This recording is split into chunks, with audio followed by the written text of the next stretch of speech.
Back when I had a voice, nobody really spoke to me at work unless they had to, which I can't really blame them for. But now that I've shown up rocking my "Hello, I'm mute" sad face, badge, and a huge lump of gauze on my neck, suddenly everyone is interested in me. I wonder if they thought I was joking. There was even a jackass from the chemistry lab that thought he could get me to slip up by asking me some inflammatory political questions that don't merit repeating here. He looked eager when he saw that I was taking a while to scribble on my notepad, only to appear disappointed when he discovered that I had spent all that time drawing a picture of a walrus in a top hat. It was an excellent picture, by the way. Some people just have no culture. Between that, the constant questions about my hurting neck, and if the injury was in any way related to my newfound muteness, I was beginning to miss when my coworkers avoided me. Unsurprisingly, my bestie was waiting for me when I took my break. Rami was leaning back in his chair, arms behind his head, eyes hidden by his sunglasses once again. "You're the talk of the place right now. You know that, lab rat?" he said with a smirk. "I swear, some people have nothing better to do." As I got my coffee, the only response I gave him was a head shake. It's not like I could do much else with my hands full.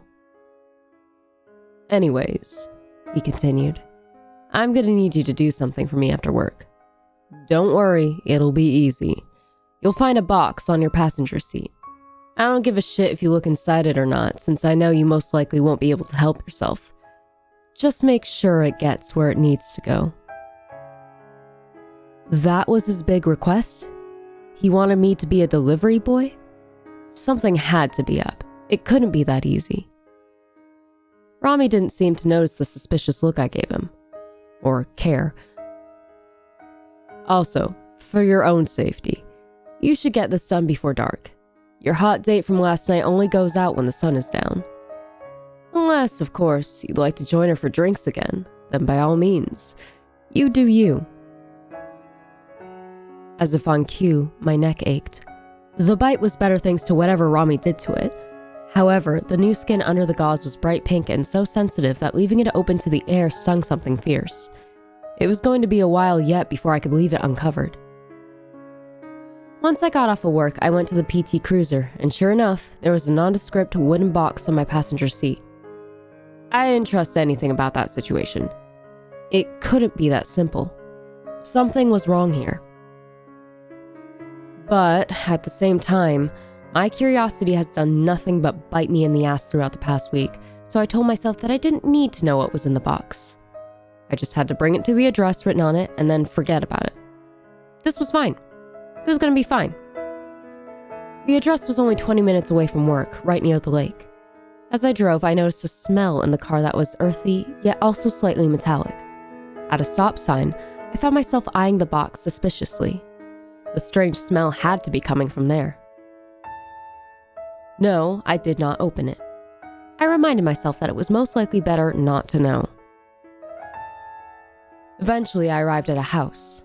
On the front porch flew 2 flags, one of which was the American flag. The other had the United States Marine Corps logo on it. Another thing that I noticed was something that had come up when I was researching Jinn. Talismans to ward off the evil eye, as well as a plethora of malevolent spirits hung on the front door, jingling together like wind chimes. I reminded myself yet again that none of this was any of my business. I took a deep breath and left the PT Cruiser, holding the box in both hands. It was heavier than I expected, at least 10 pounds. All that I was going to do was set the box on the porch and go off on my merry way. Easy as can be. But then the homeowner came out with a shotgun. Instantly, I dropped the box and put my hands in the air, making my already agonized neck even more sore. "The fuck you want?" the homeowner shouted. I used one hand to point at my badge while keeping the other in the air. He yelled that he couldn't read it from there, so I took off the badge and threw it to him. Without taking his eyes off me for even a second, he held up the badge. "You really can't talk," he eventually yelled, but thankfully he sounded slightly less pissed than he had a moment ago. I shook my head. The homeowner lowered his shotgun and nodded in my direction. "What's in the box?" I slowly got my notebook and pen out of my pocket, not wanting this already on edge man to think I was reaching for a weapon, then held them up to him. His eyes were narrowed, but he didn't raise his shotgun again. I wrote that I didn't know what was in the box, I was just supposed to deliver it. As I was about to throw the notepad to him, he curtly told me that I could just come onto the porch, but to leave the box where it was. I obeyed, leaving the mystery package where it sat in his driveway. Now that I was closer, I recalled seeing his face before, but I couldn't place from where. After he read my note, he demanded to know who sent me, so I gave him Rami's real name. I have no idea who that... The homeowner paused suddenly, getting a strange expression on his face. You wouldn't happen to know if he's from Iraq, would you? Reluctantly, I nodded. His jaw clenched and his eyes narrowed. You better get the fuck out of here. You didn't have to tell me twice.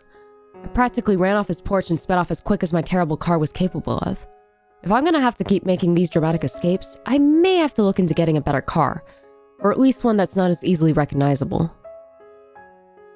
Even though I had not looked inside the box, I couldn't shake the feeling that this wasn't over yet, or that I'd made a horrible mistake. I told myself that the consequences of failing to meet Rami's request would be far worse than anything that a human man could do to me. This was fine, right? I did what I had to do, right? Once I got home, I locked everything up. I still had plenty of time before the sunset, but I didn't want to take any chances of having another encounter with the woman with the backwards feet. However, she ended up not being what I had to worry about that evening. Maybe an hour or so after getting home, I heard tires screeching outside. Confused, I peeked between the blinds to see that a red pickup truck was roaring to a hasty halt in my driveway. The homeowner from earlier jumped out of the driver's seat, and he looked pissed. Frantically, I grabbed Siri off of wherever she slept on the couch and ran with her to my bedroom. There was a crawl space in the back of my closet. I shoved some clothes aside, pushed Siri into the crawl space first despite her protest, moved the clothes back where they were to cover the entrance up, then closed the tiny door. Mere seconds after, there was a loud crash as my door was kicked open. Where the fuck are you? Echoed throughout my house, making my hair stand on end. Siri was crouched, tail fluffed up, thankfully not making a sound now. You got the balls to leave my own brother's head in my yard? Now you can't even fucking face me? Oh my god. That's why he looked familiar.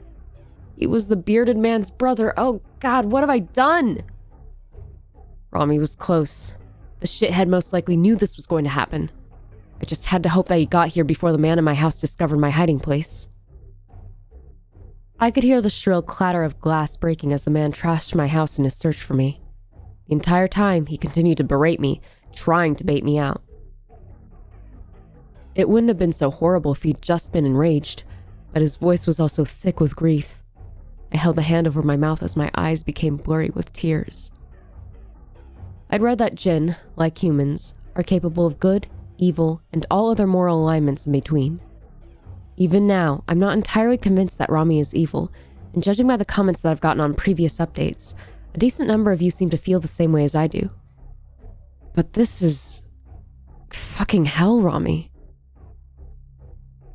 The man's heavy footsteps were in the bedroom, far too close for comfort. I heard another crash that made me jump as he flipped the bed over. I'm sure if he would have stopped rampaging and listened, he could have heard my heart hammering in my chest. Get out here! Fucking face me! The closet door opened. I didn't dare to even breathe as I heard the floor creak under his weight.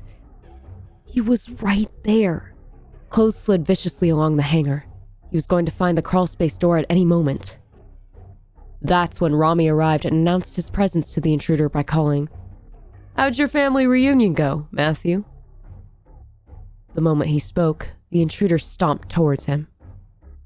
I finally allowed myself to suck in some air, now that Matthew's attention was on Rami. I heard another crash, followed by the deafening crack of a gunshot. I hunkered down, curling up around Siri. "It was an accident, goddammit!" Matthew shouted, sounding desperate as he punctuated his sentence with another gunshot. If Rami said anything in response, I couldn't hear it over the ruckus. I jumped again as something else in my home was destroyed. Poor Siri was cowering against my side, her face pressed in my shirt. I gently stroked her back, trying to keep my little kitty calm as well as myself. I don't know if Matthew would have hurt her if I hadn't grabbed her, but I'm glad I didn't take a chance on it. Abruptly, the sounds of fighting stopped, leaving my home in silence so dense that it made my ears ring. I waited for what felt like ages, making sure that I didn't hear anything else. I left Siri, thinking it would be safest if she stayed in the crawl space until I could make sure that we weren't in danger anymore. It looked like a small tornado had gone through my living room. The front door, by some miracle, was still on its hinges, but pieces of the frame were dangling by threads. My coffee table was absolutely decimated, strewn about the room in sections. Of course, everything that was on the table had gone with it. I shivered as my brain conjured images of my skull shattered on the ground, instead of my thrifted ceramic mug that said, "Number 1 Grandma." As stupid as it sounds, I began to think about how long it was going to take to clean up.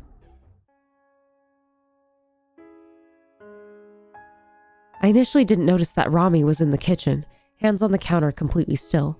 My eyes were immediately drawn to a bullet hole right above his left eyebrow, which didn't seem to be bothering him. He had still been wearing his work clothes, his white shirt now stained a deep red. It was probably ruined beyond even the most aggressive cleaning. His short, dark hair, normally gelled, was disheveled. His strange eyes reflected the light from the setting sun like twin mirrors, staring intensely down at the table. In summary, he looked rabid. Cautiously, I waved at him. His shining eyes shifted towards me, and he gave me a smile that was made nightmarish by the blood in his teeth. "You did well. Good work, lab rat." Trembling, I frantically searched for my notepad. I had opinions about what had just happened, but with all the debris on the carpet, I couldn't find it. Meanwhile, Rami ran a hand absent-mindedly through his hair as he sighed. "That didn't go as well as I'd hoped, but that's on me. I shouldn't have underestimated him." He turned towards the sink, revealing a huge, jagged hole in the back of his head that made my stomach do somersaults. As he started to wash his hands and arms, I gingerly pushed the front door closed. The doorknob was still intact, but the little thing that's supposed to latch onto was laying on the floor uselessly. I ended up dragging a dining room chair over to prop the door closed. It would probably be better to put something heavier on that until I could fix it, but I was shaking so horribly that I didn't think I was physically capable. I'd do that once I calmed down. At least it would be enough to keep Siri from running off. Speaking of, I went back to open the crawl space to free her, thinking it would be best to let her come out on her own terms after what we just experienced together. As Rami used a paper towel to get the blood off his neck and face, I got my phone out and pulled up a text-to-speech app. I know I said that earlier I was going to try to mind my own business from now on, but Matthew had come to my house with a gun. If I hadn't hidden in time, or if he would have found me, I would be the one with a hole in my head.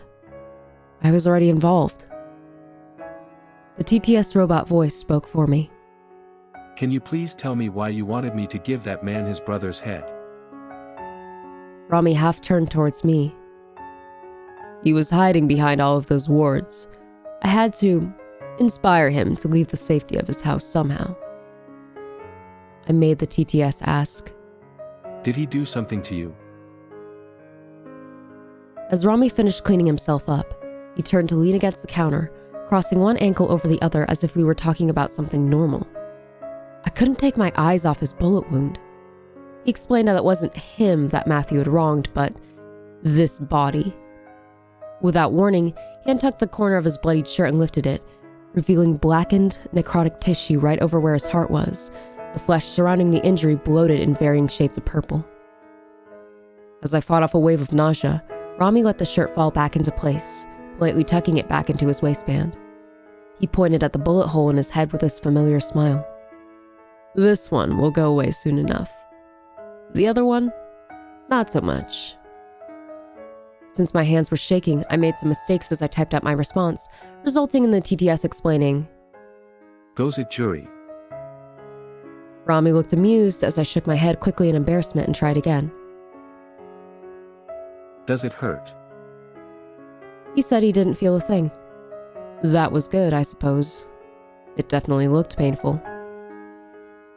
After a moment of consideration, he gave me a mischievous look as he said, "Since you're so concerned about me, I'll give you another opportunity to help me out. Now, lab rat, this won't just be for my benefit. This'll be good for you too. If you can get rid of all those wards on Matthew's door, I'll give you your voice back.